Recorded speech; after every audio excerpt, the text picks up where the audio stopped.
SCORE Northeast Wisconsin and WHBY are pleased to bring you Biz Talk, a chance for you to hear from entrepreneurs and professionals as they share their experiences. From starting to sustaining growth, learn the skills needed for your business to be successful. If you miss anything, you can catch the Biz Talk podcast at score.org/Northeast Wisconsin. And now from the Myron Construction Studio, it's Biz Talk on WHBY. Good morning and welcome to Biz Talk. I hope you're having a good Saturday. Before we get started, I do have a short note. When I moved to Europe for work about 27 years ago, there were various relocation rules that I sometimes inadvertently stretched and perhaps advertently once or twice. Marnie Prowitz was the person who helped resolve those issues and provide either appropriate coaching or scolding depending on what was called for. And I loved working with Marnie. After she retired, she joined SCORE and managed the administration of the chapter. When I joined, she was the person who brought me in, and she coordinated all the work we did. The entire time she was involved, she did a fantastic job. At the same time, she also worked with several other nonprofits and invested her time in helping improve our community. Last week, Marnie Prowitz passed away from cancer. And I want to pass on condolences to her family from myself and SCORE Northeast Wisconsin. And Marnie, rest in peace. You did good.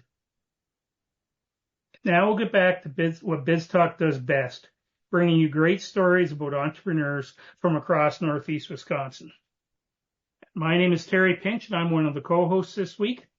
And joining me as a co-host, I believe for her first time, a former guest though, is Megan Mulholland. Megan, welcome to the show. Thank you very much, Terry. And I'm really excited for this one because it's a women entrepreneur and it's a coffee shop. So I think I scored, no pun intended, to have a great first Biz Talk podcast. Yes, if anybody follows Megan on Facebook or LinkedIn, you'll know she's regularly having coffee with people. So this is a good topic for her. Okay. All right. So we are going to be talking to Jennifer Schiller today. Jennifer is the owner of a place for coffee in Marinette. And to get started, Jen, could you tell us about your career in California prior to moving to Marinette and why you wanted to be a business owner? Well, I am still in this career. I consider that to be my 9 to 5. I clear and license music for film and television, and I still do it from Marinette. That's my 9 to 5 job.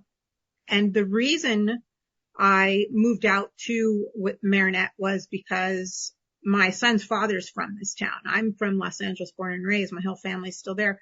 But I came to this small town because my ex-husband, my son's father's from here, and I just loved it up here. It's just beautiful.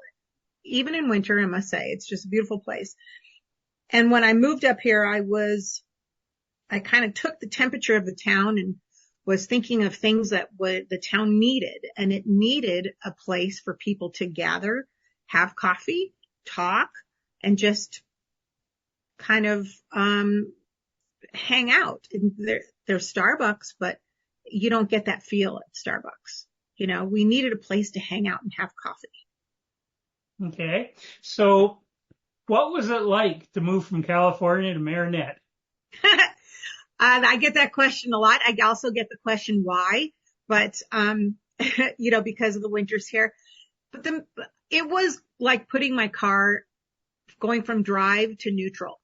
It was an instant slowdown, which I needed. I have a son with special needs, and he was kind of falling through the cracks in California. And before moving here, I did the research and found out that Wisconsin has amazing services for adults and kids with special needs. So I took the leap, and it was a culture shock for sure. Okay. So let's turn to a place for coffee, because this is the location's really unique. The business is unique. Let's talk about that. Describe the business, what it offers, purpose, etc. Okay. So it is a place for coffee. The name says it all. It's a place for community. It's a place for everybody to kind of sit down and relax and feel like you're sitting in your own living room, having a cup of coffee, talking to friends. We offer board games. We offer puzzles, chess, checkers, things like that for activities for people to do. And, it is truly just a place to meet and have good coffee.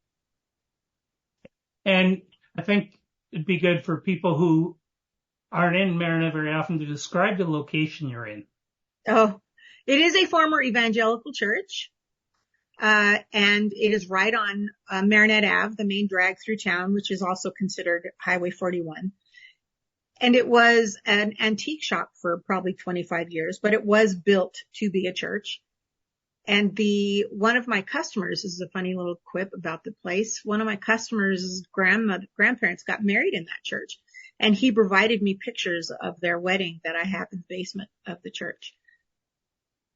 But it was, yes, an evangelical church. Okay. So was it seeing the church that led you to start the coffee shop, or had that already been in your mind? I honestly, when I first walked into the building, it had been up for sale for a couple of years. It had been sitting vacant. And I walked into it. I didn't have a vision because the previous owner still had antiques stacked up inside the place. And I just didn't have a vision. But when he emptied everything out, about a year later, I went in again and I saw a coffee shop. I saw a coffee house where people could sit, like I said, and have coffee and enjoy themselves.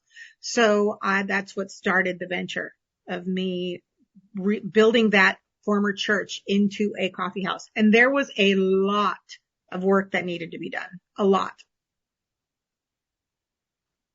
So for me, coffee is a place, coffee shops are a place for me to network, to meet with friends. What kind of background? I mean, I understand, having the vision of it, but what experience or what did you have, to create and build a coffee shop there in Marinette? None. Zero. I had a coffee shop mentor in California who ran a very successful coffee shop in Los Angeles. And he kind of guided me, but most of it, Megan, truly was me learning how to make a latte on YouTube. It was watching a lot of YouTube videos with regards to me buying my equipment. Everything else was all YouTube and my coffee shop mentor. So I had zero experience. Zero. Did you at least like coffee? I love coffee. Okay. I mean, I love coffee. I love the thought of being in that coffee house all day before I opened it, smelling coffee all day was my dream. So yes, I love coffee. So that leads to a question though. You're still doing your other work, and I believe you're based in the basement of the coffee shop too. How do you combine those two in a way that's effective for what you do? The most important thing there is finding good staff for the coffee shop. The coffee shop has to be run well in order for me to kind of put it aside and let it go so I can do my 9-to-5 job, so I can do my music clearance work, because that is very intense work, requires me to be focused. So I do need to have a great staff, and I do have a great staff. I'm very, very proud of my staff. When I interviewed for the open positions when I first opened, my main focus was finding people with good customer service. I can teach someone to be a barista, but I need someone who has good customer service and who is going to treat the customers with kindness and understanding and patience and just making them feel welcome. So yeah, I have a wonderful staff. I'm very proud of them. Okay. So what makes a place for coffee unique? A place for coffee is very community oriented. It is all about the community and a place for the community to feel relaxed and enjoy coffee. But we also have a couple of things that other locations, other coffee places do not have in town. One is we have an event every other Thursday night called Espresso Yourself. And that is a open mic night where we have local talent perform. And that could be anywhere from poetry readings to people doing singing to comedians to dancing. We have someone that comes in and dances, and it's amazing.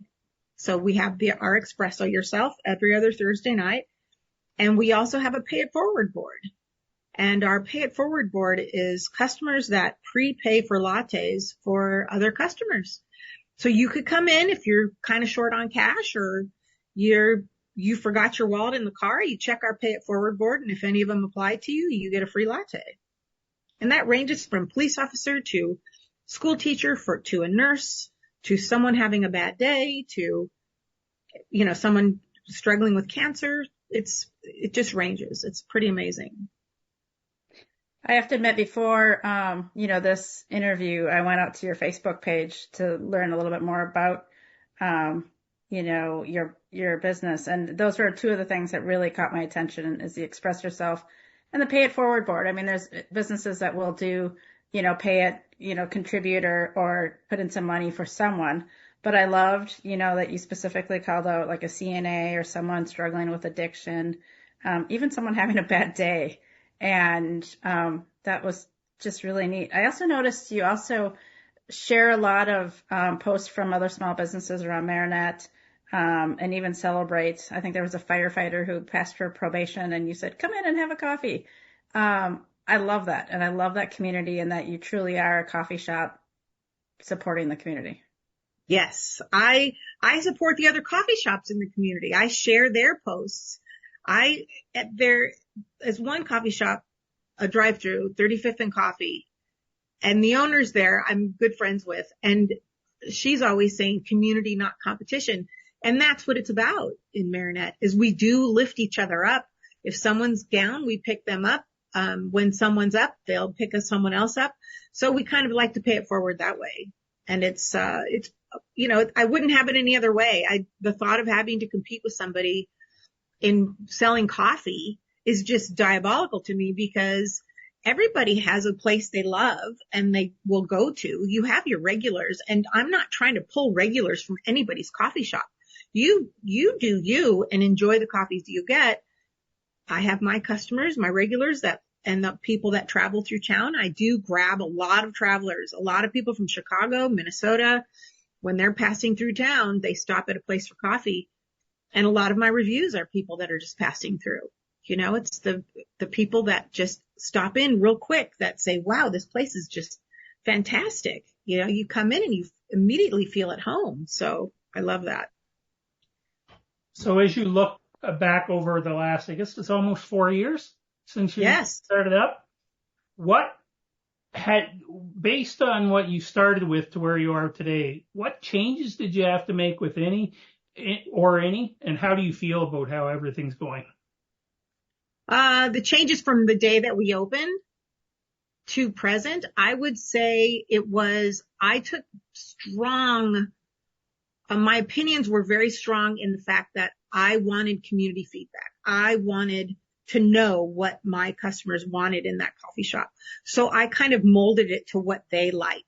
I had suggestion cards for the first, I would say 3 or 4 months of my business being open, and every suggestion I took into consideration. And I would say I probably implemented about 90% of those suggestions, because if I can't serve my community, I wouldn't be open. So the changes we made, I would say, were drink types. Different people in my town really like the unique flavors. So I started putting in things like habanero honey lattes or jalapeno watermelon, things that are a little on the different side or a little that have some kind of punch or something. So I started doing more of that. I also implemented a ice bucket latte, which people love their coffee. It's 30 ounces of a ice bucket or ice latte in a bucket that they can walk out with a little handle and carry out. And they can bring that bucket back and get a refill and a discount on the refill. So these are the types of things that kind of molded my coffee shop and the changes I made to fit my community. Okay, I really want to know who suggested a 32-ounce bucket of latte. It's so popular, Megan. It's so popular. People love it. Okay, we are at the point we're going to take our first break. Okay. You're listening to Biz Talk with Score and WHBY, and we'll be right back after these messages. Welcome back. We're glad you joined us this morning. I'm Megan Mulholland, and my co-host is Terry Pinch. And this is my first Biz Talk podcast that I am hosting, and our guest this morning is Jen Schiller from A Place for Coffee in Marinette. Before continuing our conversation with Jen, I'd like to tell you a little bit about SCORE Northeast Wisconsin. SCORE Northeast Wisconsin serves a 29-county area, primarily in Northeast Wisconsin. We have over 30 volunteers offering entrepreneurs no-cost and confidential mentoring. Those areas of expertise include marketing, cash flow, accounting, strategic planning, workflow, business process improvement, and industry-specific expertise, among many others. In order to register for a no-cost confidential mentoring session or learn more about SCORE Northeast Wisconsin, visit our website at score.org/Northeast Wisconsin. Find out how the SCORE chapter can assist you with starting and or growing your business. On the site, there's also an application for a mentoring session. Simply submit the outline application to SCORE. Within a few days, a SCORE member, like Terry, will contact you and set up a meeting. Remember, SCORE is no cost and offers experts who offer assistance in many different areas. To support small business people, like myself and Jen, SCORE Northeast Wisconsin is always looking for new mentors. If you have experience that you'd like to share with others, we'd love to talk to you. We welcome volunteers with experience in all aspects of business. Small business owners need your help, and your experience can make a real difference to their success. Go to score.org/Northeast Wisconsin, click on the volunteer button, and fill out the short application. We will get back to you to explain more.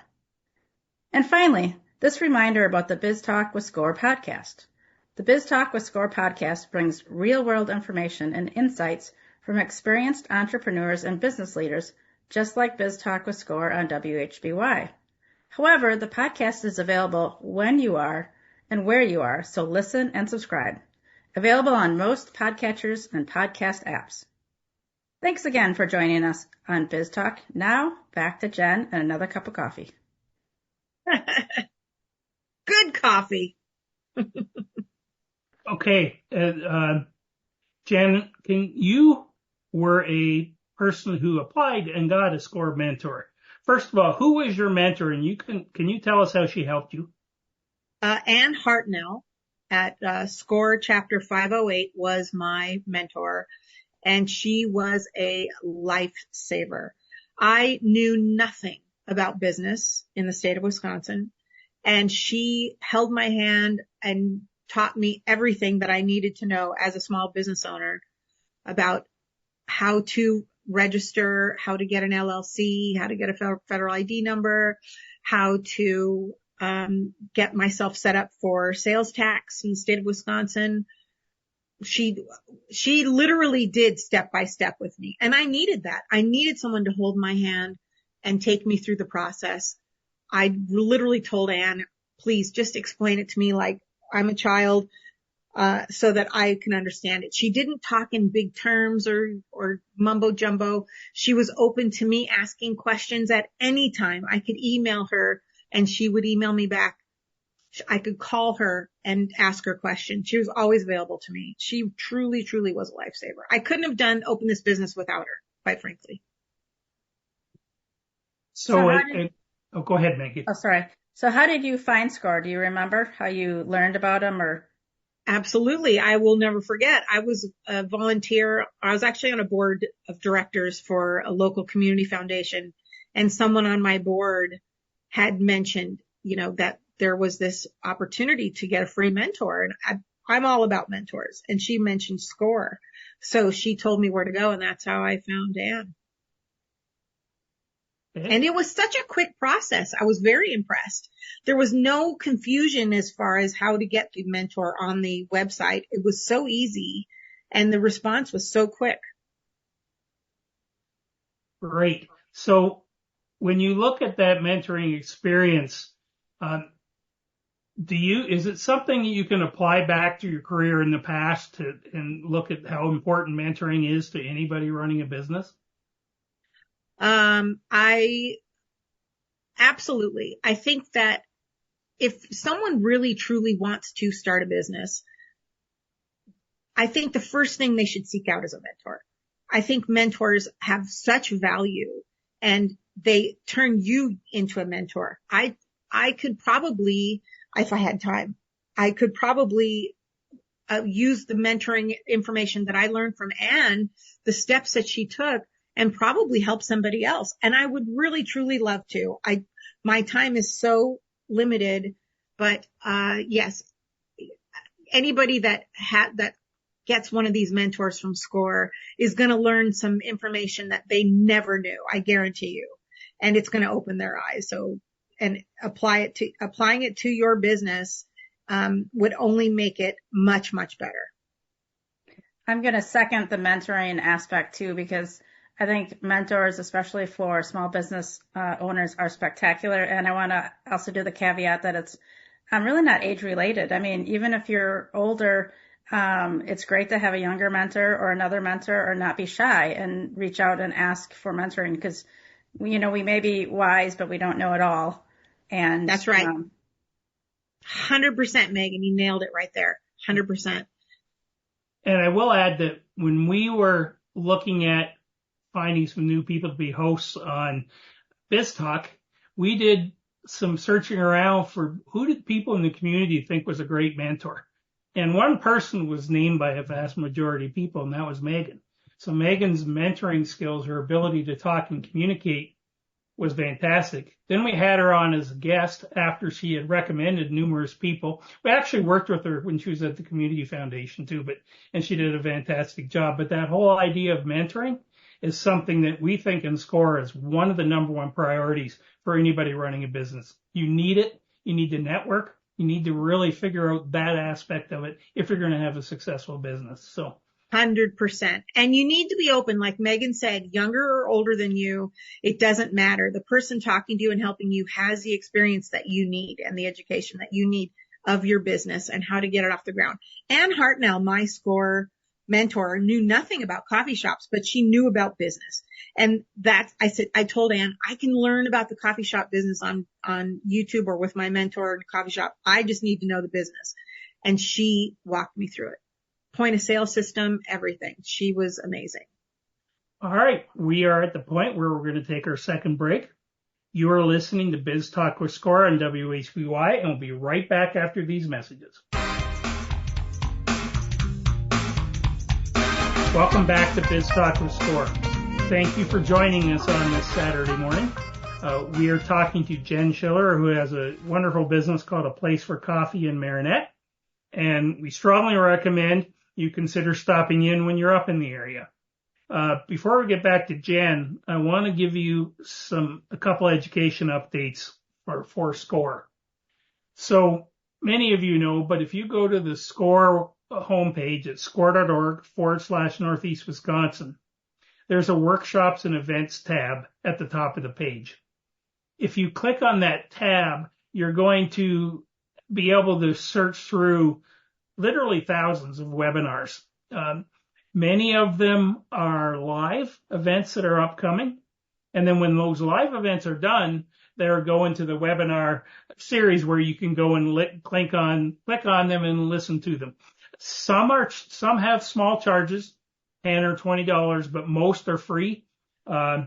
We use that as a way to help fund SCORE, but also to when we have national speakers and that type of thing in to help pay for some of that. But for the most part, you can find what you need free. Again, you may have to pay for a few, but they cover things from how to market, how to use social media, why use an accountant, how to set up your business, how to shut down your business. It covers pretty much everything in there, and you can learn an awful lot, and it's a great way to go and learn about what should I be thinking about. And before I get a lawyer or an accountant or talk to my mentor, let me have a background in it so I understand it. So a really great opportunity again at score.org/Northeast Wisconsin, and it's in the workshops and events tab.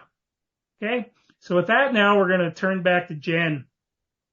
And Jen, just one of the things in general that has come out as we've talked, and we'll get back to A Place for Coffee more specifically in a minute, but the idea of location has changed a lot in the last 20 or 30 years. And why this is so important here is because it is possible now for people to locate back to Wisconsin to run businesses, whereas 30 years ago, they may not have been able to do that so easily. So how important is that whole idea of location to you as you run your business? Oh, the brick and mortar part of my business, yes, that's location is important.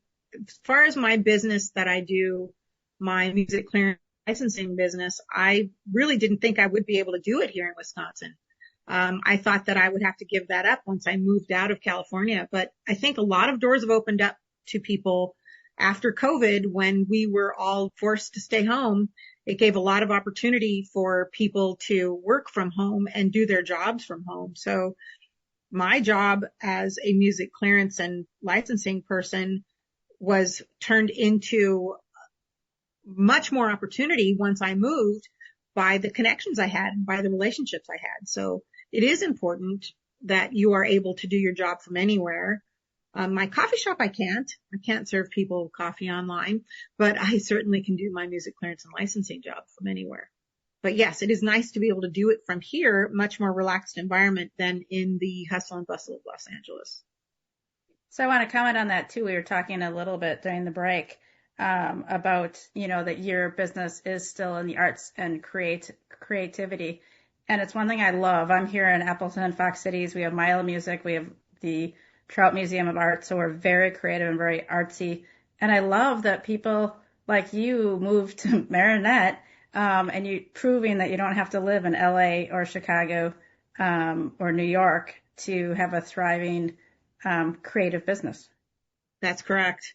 And it's true. And when I reach out to my contacts in California and New York, when my clients are music supervisors generally or film producers, and they say, well, I tell them I'm on the central time zone. They said, oh, you in Chicago? No, I'm in this little town in northern Wisconsin.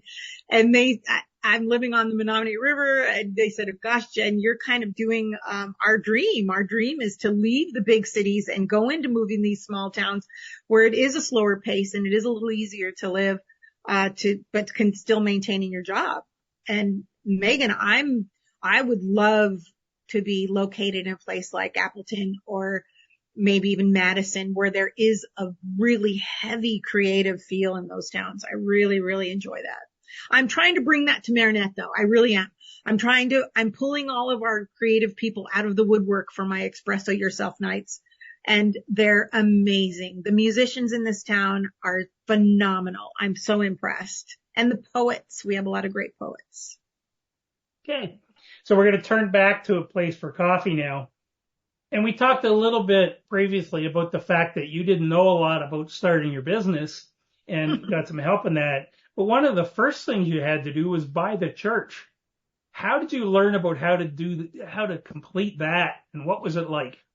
That was, honestly, it was terrifying. As a matter of fact, there's a funny story. Whenever Max and my son Max is autistic and he's 26, but we would pass by the church when I was in the process of making an offer for the building, and I would have to whisper it to him. I'd say, Max, there's the church. Because I couldn't say it out loud. It was terrifying, the thought of jumping into a business and starting a business.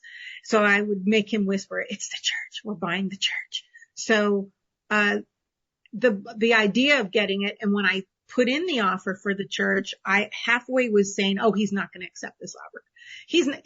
There's no way he's not going to accept this offer. And it was going to be my way of stepping out of, oh, I don't have that responsibility of opening a small business. But he did accept my offer, and I went into it full force. I said, okay, here I go. This is it. I gave myself one thing that Anne helped me with was setting boundaries and putting aside enough income for 1 year. She said, Jen, how long is it going to take you to get this building up to what you want as a coffee house? I said, I think a year. She said, okay, put aside expenses for 1 year for this place, all the overhead, which would be the mortgage, the insurance, the utilities, put it in a bank account and forget about it. And have everything auto taken out every month, the mortgage auto taken out, the utilities, everything. And just take one project at a time. She said, you cannot eat an elephant all at once. It's one bite at a time. So she said, don't get overwhelmed by each project. Just do one project at a time. So that's what I did. Before we go on with talking about how you set the business up and the administrative things, I think it's an appropriate time to talk a little bit about Max, because he had a big impact on you starting this business. And he did. Can you talk about that? He did. Max, my goal also when moving here was to help Maxwell, my son, and adults with special needs have a purpose and have some sort of inclusion in this community. One of the things that I really wanted to do when opening this coffee house was to hire adults with special needs. So I did, I do that. I hire adults with special needs in my coffee shop. I work with SAIL, which is Superior Alliance for Independent Living. They help adults with special needs.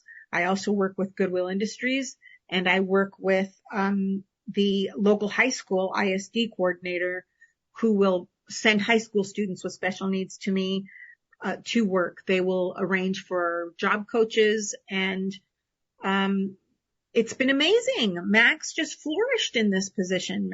He was the first one that I hired. And he just flourished. He loved talking to the customers. He loved bringing them their coffee, and they loved him. Then Megan and I were talking a bit on the break about, she said, yeah, I looked on your Facebook page and Max is so well loved. I said, yes. Anytime I post a picture of Max on Facebook, he is always the one that gets the most attention. And I love that. The community embraced him, and the community embraces all of my special needs adults and kids that work at a place for coffee, which I love. I just love it. Well, that's why when I saw Facebook, and you get a lot of engagement and really good, but I mean, he was getting like hundreds. I'm like, okay, Who is this Max? Why does everybody love him? So, yes, love that story. Yes. There's a lot more to that. We can probably cover that in another Biz Talk. That's a show in itself, the Maxwell Show. So let's talk a little bit about a few of the other things you had to set up. One of the things that always interests me is how someone who's never really run their own business takes on the bookkeeping, the accounting, in your case, a point of sale system, putting all those technologies together. How did you go about learning how to do that and just figuring it out for your business? Well, I'll tell you what, Terry, YouTube is everyone's friend, because you can find a video about how to do anything on YouTube. And that's how I figured out what my best point of sale system would be. And again, from SCORE, told me it would be a good idea to hire an accountant to do payroll, which I did, because that was something I felt so overwhelmed with. And just the point of sale system alone was so much to learn that I was so thankful for her advice about hiring an accountant, because that accountant has saved me so much time and probably a lot of frustration, because we all know it's not easy to deal with numbers. So yes, that, getting all that under my hat was so very overwhelming, but it took just time and patience to learn it all. Now it's just old hat to me. Now I can go in and I can register my sales tax for the month on the state of Wisconsin's website without any issues or any stress, which I appreciate. And I'll just add here, one thing that a lot of us SCORE mentors run into sometimes is when we're talking to people, they don't want to hire an accountant, they don't want to hire a lawyer. And it's something we always say, it costs a little bit, but you'll get over it. And it'll make your life so much easier. And it's great to hear that you went ahead with that. And then I don't have to worry about some of the stuff where, quite frankly, I spend time mentoring quite a few people who didn't do that, and we're straightening out some issues that they had since then. So. Yeah. And not only that, though, Terry, you have to remember when you're dealing with numbers in a small business, you're also dealing with the state that you have this business in, and federal too, when it comes to payroll taxes. Those are things I didn't want to get that letter in the mail saying, oh gosh, IRS is that, you've made some mistakes. I didn't want that. I wanted to put that onus on an accountant and trust the accountant so I can focus on other things. So yes, absolutely. Well, and I want to add too, I mean, we're business owners, but you also know that you have to often have a team, and I was a communications major. There was no way I was going to be doing my taxes. So, a lot of times it's important to bring someone who you trust and who you value to provide support and help so that you can, launch. Kind of with that, what you're sharing, what was your biggest challenge or your biggest, what you were most afraid of with starting a business? Uh, my biggest fear was opening the business. I didn't know what the reception would be. So, to kind of soften that blow, I had a soft open. I did a soft open 2 months before I officially opened and the community just embraced it. They really, really did. But that was my biggest fear. And I think the biggest fear of all small business owners is failure. Is it going to take off? I think it's a no-brainer in a big city like California or a big area like California, Los Angeles. There's a lot of things that are saturated, but people love coffee. I think it would have been a no-brainer there. But here, you're dealing with a small town of people that do what they, go to the normal places and aren't open up to going to new places. So that was my biggest fear, was opening the doors, truly. Well, we're grateful you did. Thanks. I'm excited for you to come up and try the coffee, Megan. And Jen, one of the things I read in an article about the store was that one of the things you emphasize is that the coffee shop is a place for people to hang out. It's not a place where you want them to come in, grab a coffee and leave. So how successful do you think you've been in establishing that atmosphere? I think it was rough in the beginning, Terry, not going to lie. People did want to just grab a coffee and go. The mentality in the town were drive-through coffee places, and people just wanted coffee and go. And I do offer curbside where people we'll bring you your coffee outside and you can go. But the main focus of my coffee shop is for people to gather and drink coffee. Now I have a knit group that comes in every Saturday from 11 to 2 that is growing larger and larger, which we love. I have men's groups that come in. I have Bible study groups that come in. I have women's clubs that come in. I have book clubs that come in. I have people that also rent out the facility on days that I'm closed. I've had, bridal showers, birthdays, people that have special work events. They rent the coffee house out and rent one of my baristas. So yeah, it's happening. It is indeed becoming a place where people can come and gather and have coffee. It's fruition. It's coming to fruition finally. Okay. So looking back then, are you surprised where you've ended up, or is it exactly like you thought it would be? And I don't know how to phrase this where it's not going to sound, like, oh gosh, my path is exactly where it's supposed to be. I've hit so many bumps along the way that I didn't expect. But yes, I am ultimately in a place where this coffee shop is happening the way I wanted it to happen. People to be comfortable and happy in my coffee shop. That's my goal. If you're not happy, I will bend over backwards to try and find something to make you happy, or if it's just not a place for you, and you do like the drive-through, then that's fine too. I'm not going to force someone to come in, but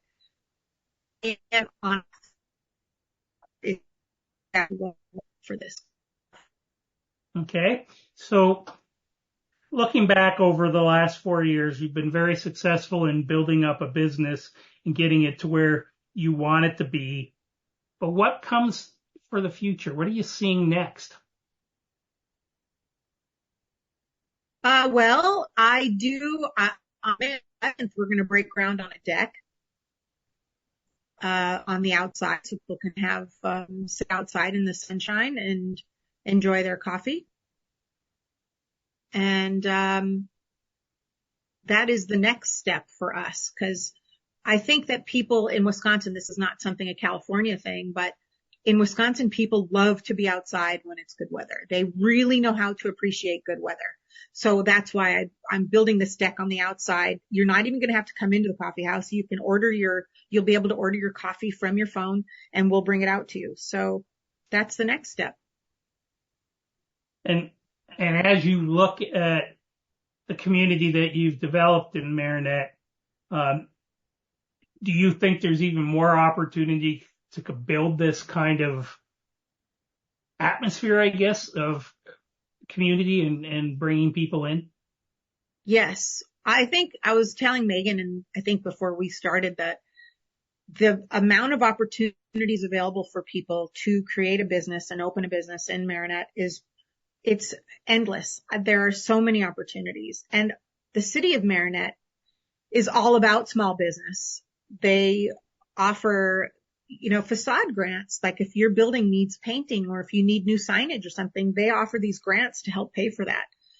They also pointed me in the direction of these bounce back grants that are offered when you take occupation of a building and refurbish it and repurpose it. And that's what I did. And I took advantage of that grant and I received that grant. So there's a lot of opportunity in my little town. And I really encourage people to try and get out there and do what you want to do. And I have told a few small business owners about SCORE, and they're in trouble right now because they didn't have a mentor.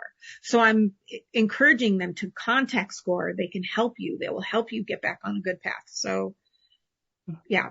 Okay. So we are at a place where we're going to take our final break. You're listening to Biz Talk with SCORE and WHBY, and I'll be right back. Welcome back. We'd like to thank our sponsors for their generous support of Biz Talk. Haling & Associates helps small businesses and individuals not just prepare tax returns, but plan for the future. Haling & Associates, personal connection, positive results. Wherever you are in life or the life of your business, Johnson Financial Group works to match the banking and wealth services needed to help you complete your mission. Thank you to the Business News for promoting our program in the biweekly business newspaper serving Northeast Wisconsin with the latest business news and topics for this region. We are grateful for the support of Community First Credit Union. At its core, Community First is a community of member owners where people work together to improve their financial well-being and help one another. New North, the Regional Marketing and Economic Development Corporation, is an active supporter of SCORE. The New North facilitates economic growth and helps people in this region live their best lives. Since 1919, Baird has guided families through investment, trust, estate, and tax planning advice. So no matter what the future brings, you can be confident you're ready because your family is Baird's focus. And finally, we would like to recognize the David L. and Rita E. Nelson Fund within the Community Foundation for the Fox Valley region for their generous donation to BizTalk and SCORE Northeast Wisconsin. And now we'll turn back to Jen from A Place for Coffee in Marinette. And Jen, could you let our listeners know how they could find A Place for Coffee both physically and online? You can find A Place for Coffee at 1059 Marinette Ave in Marinette, Wisconsin. That's north, I would say northeast, Menominee, Michigan, and Marinette. And online, we have a Facebook page. We haven't built our website yet, but you can find us on Facebook at A Place for Coffee. Okay. And so now we're going to turn it over to Megan, and she's going to talk about one of her favorite topics and one of Jan's favorite topics, coffee.